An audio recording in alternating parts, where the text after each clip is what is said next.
Transcrevemos a seguir um texto em que a autora expõe sua opinião sobre o processo de mecanização da produção.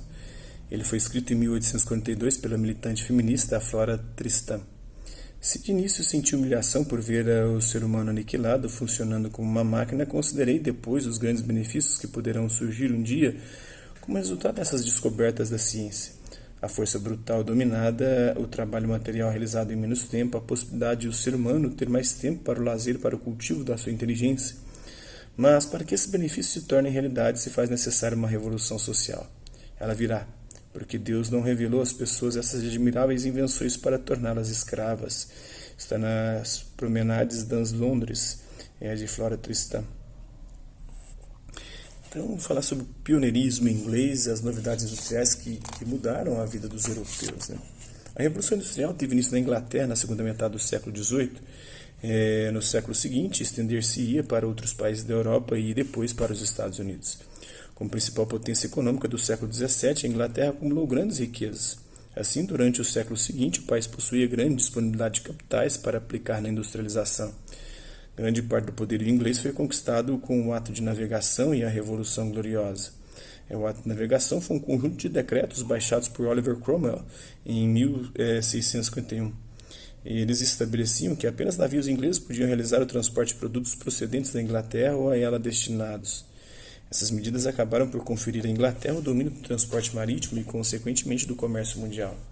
Além disso, a Inglaterra possuía muitas colônias que eram, ao mesmo tempo, um mercado consumidor de produtos industrializados e uma fonte fornecedora de matérias-primas. A Revolução Gloriosa, que ocorreu entre 1688 e 1689, por sua vez, estabeleceu na Inglaterra a supremacia do parlamento sobre a monarquia. Isso possibilitou à burguesia maior participação na vida política e econômica do país. Movida por ideais liberais, a burguesia criou na Inglaterra um ambiente propício à industrialização. Além do capital e das condições políticas, os ingleses tinham disponibilidade de mão de obra. Nos séculos XVI e XVII, muitos nobres ingleses haviam expulsado milhares de camponeses de suas terras com o cercamento dos campos, para transformá-las em pastagens para a criação de ovelhas, cuja lã era vendida como matéria-prima para a produção de tecidos. Esse procedimento provocou uma grande migração de mão de obra do campo para as cidades, que ficou assim disponível para trabalhar nas futuras indústrias. Duas outras circunstâncias contribuíram para o processo de industrialização da Inglaterra. As inovações técnicas que lá se desenvolviam, que possibilitaram a utilização da energia mecânica, e a existência de grandes jazidas de ferro e de carvão no país, necessários respectivamente para a fabricação de novas máquinas e como fonte de energia. A invenção da locomotiva a vapor e o desenvolvimento dos trilhos de ferro, ambos ocorridos na Inglaterra, tiveram um papel importante na expansão do capitalismo industrial no restante da Europa.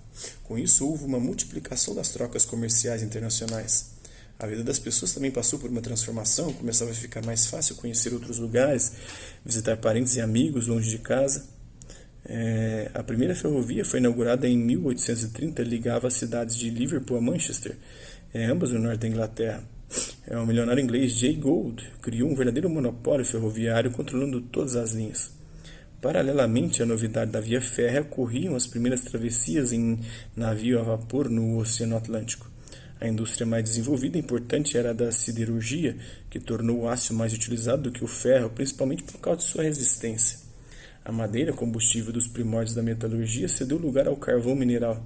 Foi ainda o carvão que alimentou as máquinas a vapor nas fábricas. O desenvolvimento da siderurgia modificou os meios de transporte. Os navios eram cada vez maiores e as ferrovias cada vez mais longas e eficientes. Todo esse desenvolvimento industrial foi acompanhado por transformações nas relações financeiras. Era chegado o tempo de reunir capitais consideráveis para construir navios, fábricas, portos, pontes, ferrovias, cidades.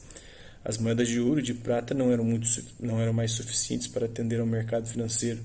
Os bancos então começaram a imprimir papel moeda e a desenvolver o sistema de crédito nacional e internacional. Está na obra A Época Contemporânea, do Fernand Nathan, 1900, o nascimento do século.